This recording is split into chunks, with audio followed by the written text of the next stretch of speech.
নমস্কাৰ সকলোকে মোৰ মিনি ব্লগলৈ স্বাগতম জনাইছোঁ।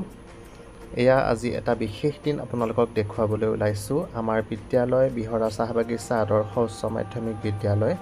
আমাৰ বিদ্যালয়ৰ পৰা এইবাৰ প্ৰথমবাৰৰ বাবে 10 গৰাকী ছাত্ৰ ছাত্ৰীয়ে মেট্ৰিক পৰীক্ষাত অৱতীৰ্ণ হৈছিল আৰু তাৰে 7 গৰাকী ছাত্ৰীয়ে বিদ্যালয়লৈ সুফল কঢ়িয়াই আনিবলৈ সক্ষম হৈছে। আৰু আজি এই বিশেষ সম্বৰ্ধনা অনুষ্ঠানত উদ্দেশ্য ব্যাখ্যা কৰিছে আমাৰ পৰাগজ্যোতি চেতিয়া ছাৰে। লগতে অঞ্জলীয়ে নিজৰ মতামত ব্যক্ত কৰিছে আৰু লগতে আমাৰ বৈষ্ণৱী, চুইটি, সোণিয়াকে আৰম্ভ কৰি সকলোৱে নিজৰ নিজৰ মত পোষণ কৰিছে।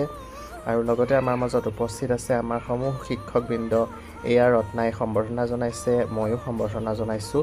লগতে আমাৰ প্ৰধান শিক্ষক ৰবীন লয়িং ছাৰ উপস্থিত আছে।